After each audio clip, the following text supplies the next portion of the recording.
Assalamualaikum warahmatullahi wabarakatuh. Selamat pagi, salam sejahtera bagi kita semua. Perkenalkan, saya Bayu Purwotomo dari tim PHP 2D IMA 3 FMKUNS tahun 2021 dengan program yang kami usung yaitu pemberdayaan masyarakat melalui jari jamur, industri makanan olahan dan pengolahan limbah backlog untuk meningkatkan profitabilitas Desa Jatirejo di masa pandemi COVID-19.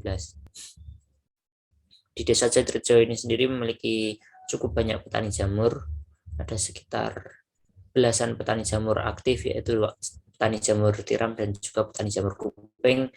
Metode yang kami gunakan yaitu pendekatan participatory rural appraisal atau pendekatan dengan memberdayakan masyarakat dengan partisipasi aktif dari masyarakat itu sendiri.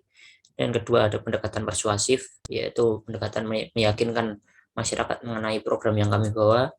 Yang ketiga ada pendekatan edukatif dengan memberikan edukasi ke masyarakat mengenai hal-hal yang kurang diketahui oleh masyarakat seperti backlog jamur yang sudah tidak terpakai sebenarnya bisa digunakan untuk diolah menjadi pupuk organik. Dan yang keempat pendekatan participatory technology development, yaitu dengan didukungnya dengan teknologi yang mungkin masyarakat belum tahu seperti mesin spinner yang digunakan untuk mengeringkan jamur crispy agar lebih tahan lama. Dan yang kelima ada pendekatan community development. Ini merupakan pendekatan dengan membentuk suatu komunitas atau kelompok di masyarakat tersebut. Pertama, tingkat keberhasilan metode dalam mencapai tujuan yaitu 82% dengan rincian sebagai berikut. Nah, tingkat keberhasilan indikator keberhasilan, perubahan perilaku masyarakat, pengetahuan sikap, mental kesadaran dan keterampilan 80%, perubahan fisik 70%, dan perubahan kemitraan dengan berbagai pihak yang sudah kami jalin dengan dinas setempat seperti Dispertan, Disdeknar, Kerpop, Karanganyar, dan Dinkes guna pengajuan PRT. Dan juga kami juga sudah bermitra sejak awal dengan Yayasan Kiat Tambah Mana yang berperan dalam transfer teknologi. Nah, untuk perubahan kelembagaan lokal ini ada 70% dengan terbentuknya beberapa kelembagaan baru seperti kelompok pengolah, kelompok petani jamur yang akan disub ke Gaboktan, dan juga kelompok Gaboktan yang sekaligus menjadi kelompok pengolah backlog menjadi pupuk. Peningkatan kegiatan koordinasi dan komunikasi antar lembaga lokal dikembangkan oleh mahasiswa untuk mencapai tujuan PHP 2D itu 85%. Selanjutnya memiliki rancangan program tindak lanjut pasca PHP 2D 90%. Selanjutnya untuk tingkat keberhasilan luaran wajib, manual atau panduan aplikasi teknologi produk PHP 2D, ini ada buku panduan pengolahan pupuk organik jari jamur yang seperti yang kami cantumkan di proposal, yaitu luaran wajib manual book dari pengolahan pupuk organik dari backlog jamur. Nantinya manual book ini akan dicetak dan dibagikan ke masyarakat.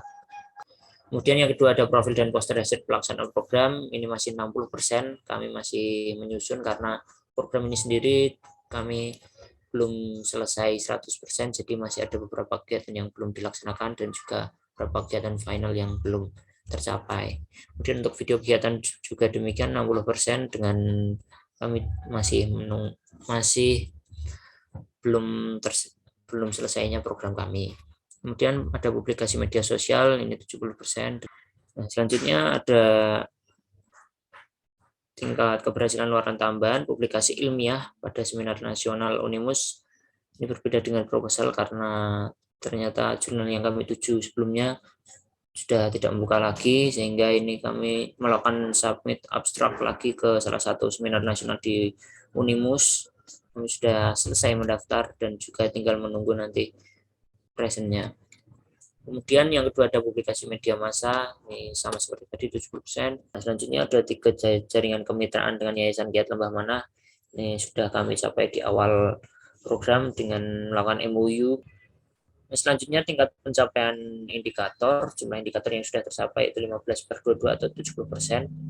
Dengan aspek perubahan perilaku masyarakat memiliki pengetahuan tentang keterampilan dalam mengolah berbagai jenis jamur. Dengan 40% ibu PKK dapat mengolah jamur secara mandiri. Ini dibuktikan dengan adanya kelompok pengolah yang sudah terbentuk dan sudah dibuatkan suatu WA group, dan kemarin juga sudah memulai produksi salah satu produk olahan yaitu jamur crispy. Dan kemudian aspek perubahan fisik, termanfaatkannya limbah backlog sebagai pupuk organik. Dengan 70% limbah backlog dapat termanfaatkan.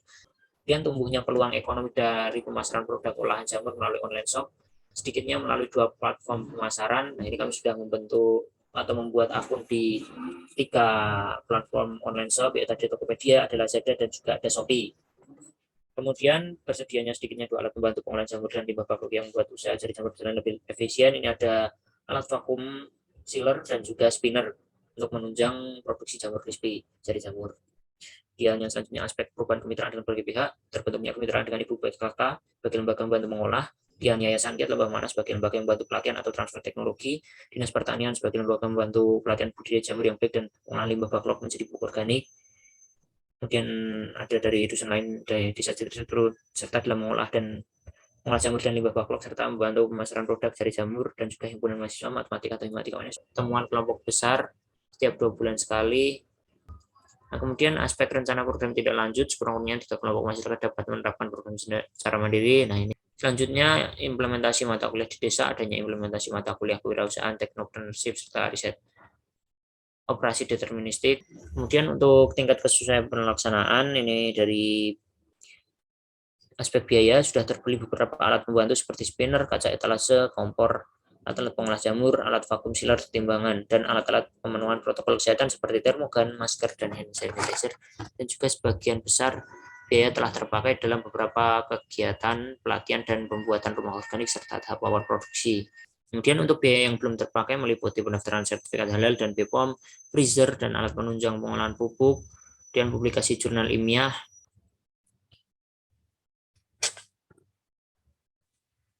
Kemudian untuk tingkat kesesuaian pelaksanaan, aspek personil dari tim BHP2 di Himatika juga telah membagi ke 4 divisi.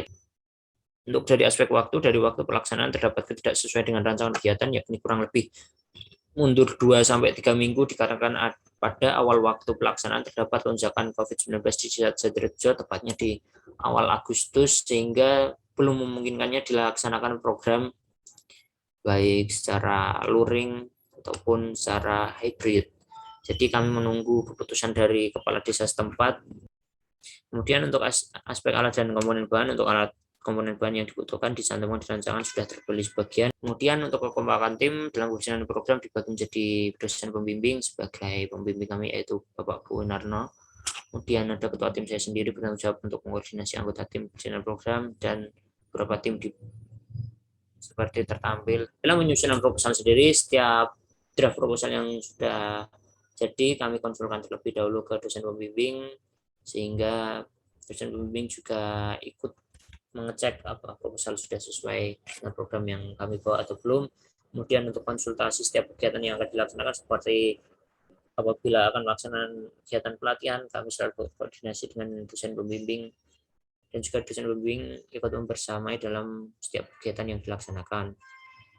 Kemudian membantu dalam mengusahakan rekognisi mata kuliah, karena dosen pembimbing kami Bapak Bu Narno kebetulan juga merupakan tim rekognisi di program studi kami. Kemudian persentase mahasiswa yang terlibat, setiap anggota tim terlibat dalam setiap kegiatan terlaksana 100%, baik secara offline di lapangan ataupun online. Jadi apabila ada yang berhalangan hadir ke desa, maka akan kami beri jobdesk yang mampu dilaksanakan secara daring atau secara online. Jadi dalam setiap kegiatan mahasiswa yang terlibat dari tim kami yaitu 100%. Selanjutnya potensi keberlanjutan atau presentasi peluang keberlanjutan. Masyarakat tertarik dengan program yang kedua, buktinya dalam rapat lanjutan sudah dibentuk beberapa kelompok seperti kelompok pengolahan yang sudah mulai beroperasi menjual produk. Seperti yang tampil di gambar ini merupakan WA group yang kemarin juga sudah menerima pesanan. Kemudian dari kelompok tani yang siap melaksanakan keberlanjutan dari pengolahan pupuk dan limbah backlog ini, yaitu Gapok Tan Bumi Luhur 8B, yang dan dari BUMDes juga siap mendukung untuk keberlanjutan program ini, terutama untuk pemasaran produk yang output dari program ini sendiri. Di samping itu, pihak program studi akan melakukan MOU dengan desa sebagai desa binaan, dan juga kami telah mengisi form pendataan dari universitas mengenai potensi desa untuk diusulkan menjadi KKN. Nah, berikut dokumentasi kegiatan. Nah, mungkin itu saja pemaparan dari kelompok atau tim PHP 2D Himatika UNS. Kurang lebihnya saya mohon maaf. Assalamualaikum warahmatullahi wabarakatuh.